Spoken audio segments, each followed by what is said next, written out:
We are back with Vanessa Gibson.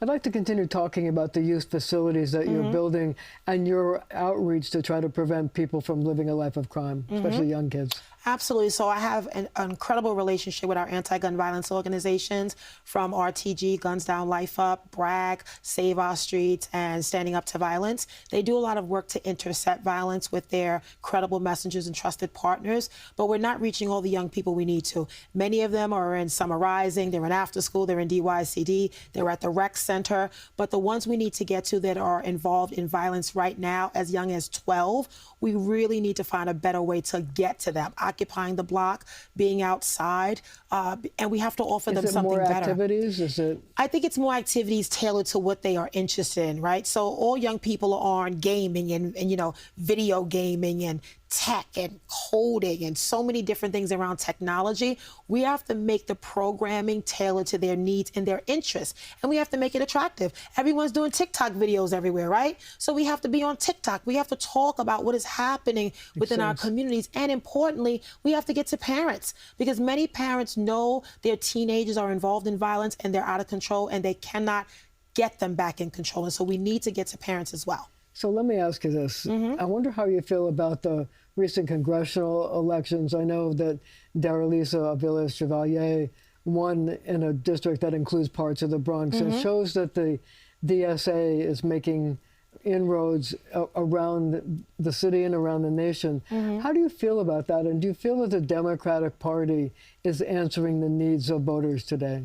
I think the Democratic Party and the DSA are talking about the same things in different ways. Democrats have always talked about affordability. We've always talked about an agenda for the people we represent. And DSA has taken that same message and spun it a different way. They have galvanized younger people that are in our city. They may or may not be native New Yorkers, but they have used them as messengers of their agenda and their blueprint. And if you look at New York 13, which is a part of the Bronx, I acknowledge that the outgoing Congress member, Adriano Espaillat, won the Bronx. And overall, he lost the election by under 2,000 votes. But it is a resounding message to me that, number one, we have to get voter turnout up in the Bronx. We are one of the lowest counties in the entire state when it comes to primary elections. People do not come out to vote. That's number one. Number two, it's about voter education, galvanizing the younger generation. And when I say young, I mean under 30. Like, everybody needs to be heavily involved. I think the DSA movement has been profound after the election of the mayor, and it's taken on even more of a determination to be the voice of the people. And so as traditional Democrats, I think we have to be more attractive. I think we have to be aligned better.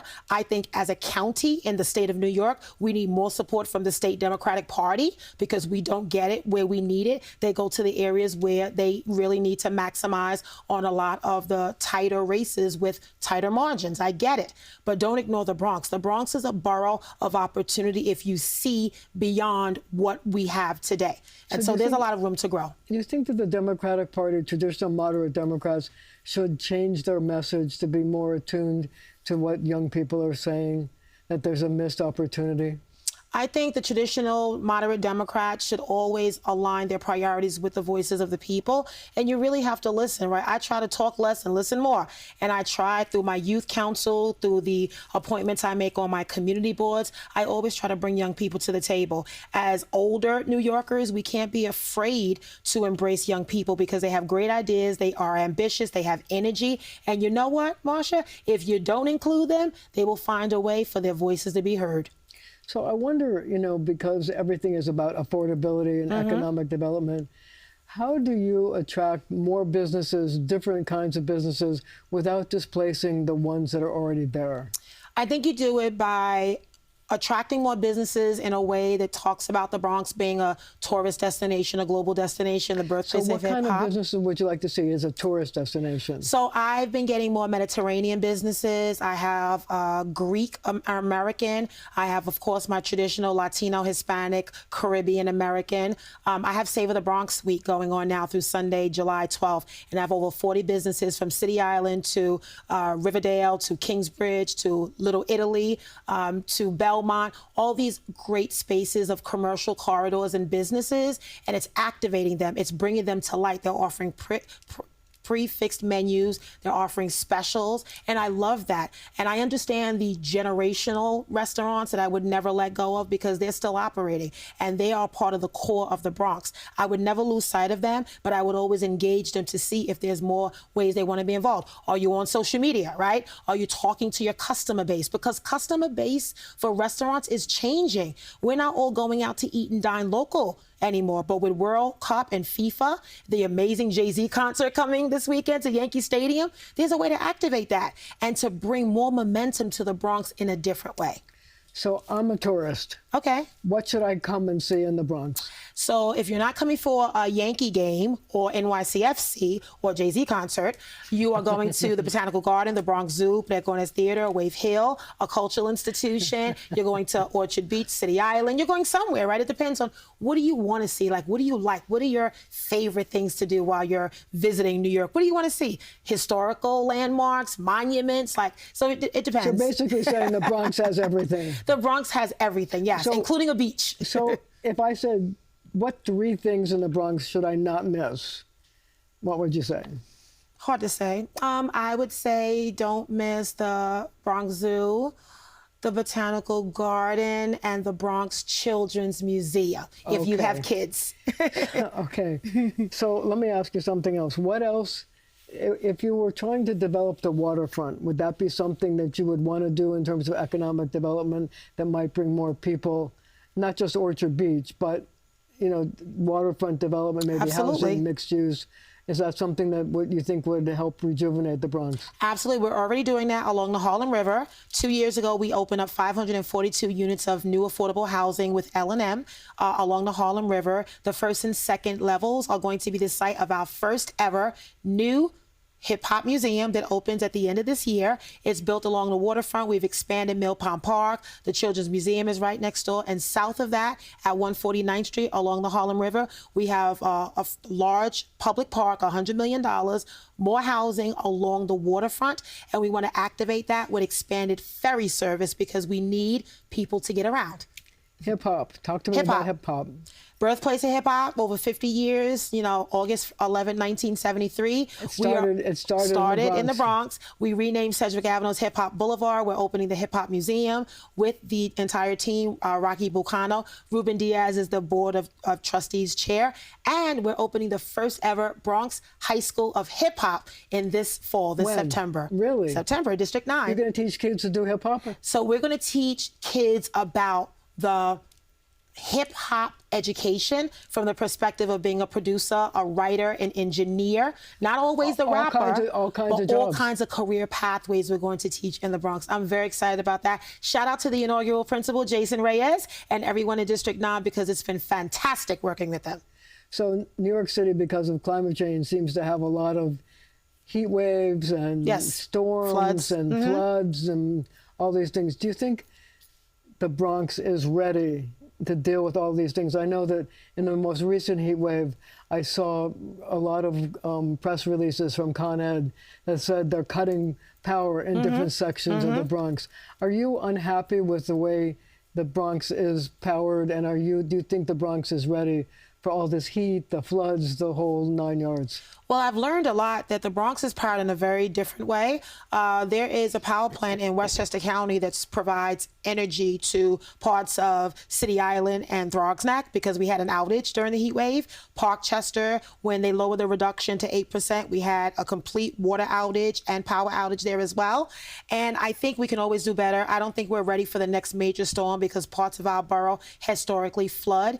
They are in, you know, those low hanging areas that are very close to the water, Throgs Neck, Pelham Bay. We also get a lot of flooding on the highways, including the Northwest Bronx areas of Riverdale too. So what do you want the city to do about that? Invest in stormwater protection and work with homeowners and really look at areas that are in these storm-ravaged communities where we need to support homeowners. Everyone has a flooded basement, including businesses, and we have not yet, working with DEP, we've not done enough to support the Bronx. You know, every time the city seems to talk about flooding, they seem to talk about Queens.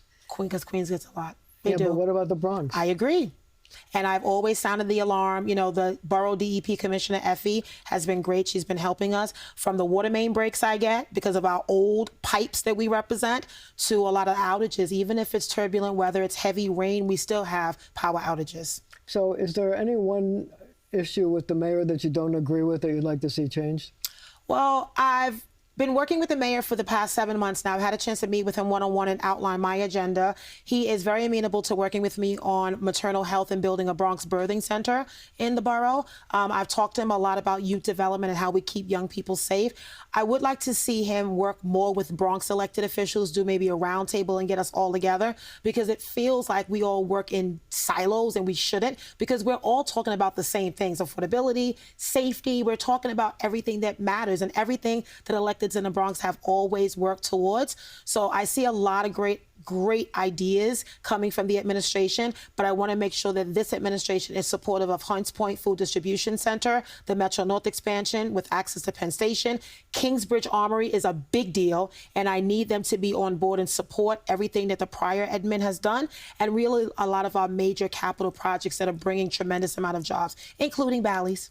So, in Bally's, Casino. Let me ask you this. So you have a situation where the mayor wants to build city-owned supermarkets. And Westie Groceries. And you have a lot of bodegas I do. in the Bronx that are unhappy about that because they feel they're going to be undercut. How do you feel about that?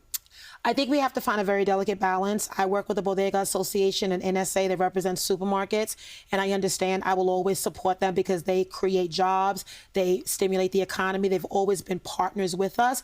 I'm still learning a lot about what NYC Groceries will be in terms of the full scale and detail. I joined the mayor at the press announcement down at La Peninsula because that is the second site for the city, but it will be the first one to open because it's already, you know, ready for development, unlike another site. So this one will open in 2027. I will be working with the deputy mayor for economic justice to make sure that I understand it. I can obviously support it, but I also want to make sure that we do more to support our bodegas, bodegueros, and our supermarkets. Because I think the bodega point of view is that they don't want the prices charged by the city-owned supermarkets to undercut their issues. Is there a way to protect them? I think there is. It's probably through legislation, through the process through the city council, and it will be working with them, working with the administration on codifying any measures where we can provide some level of safeguards, right? I wish we can control the price of bread and milk, but a lot of that is out of our hands. So where we can support and codify in local law, we should be looking at that today. Last question. Fast buses. Fast buses. Is that an idea whose time has come? Can you do it in the Bronx? I hope we can do it in the Bronx. This administration is looking at some of our major corridors that are very busy: White Plains Road, East Tremont, and Fordham Road. If you can make it on Fordham Road, you can make it anywhere. Fordham Road is the busiest corridor we represent in the Bronx. But it has a lot of cars. So and it has a lot of cars. So if you make them bus lanes and you take the cars out, I think you're going to have a lot of people screaming and yelling. That's not the proposal. That was the initial proposal. That's a complete busway. This proposal is to move the existing bus lane that's at the curb into the street. And keep the curb for unloading and loading of trucks, deliveries, as well as off-street parking.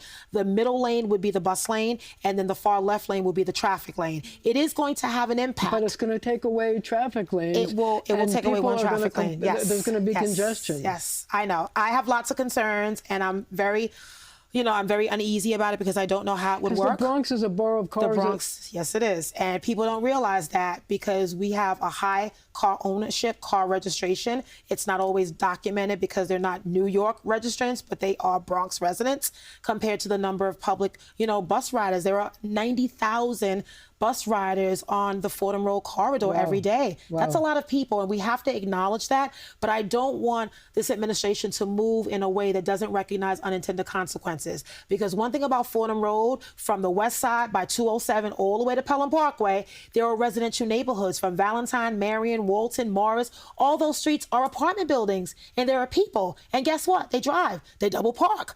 And so to change the behavior, it's going to take a while to adjust to that.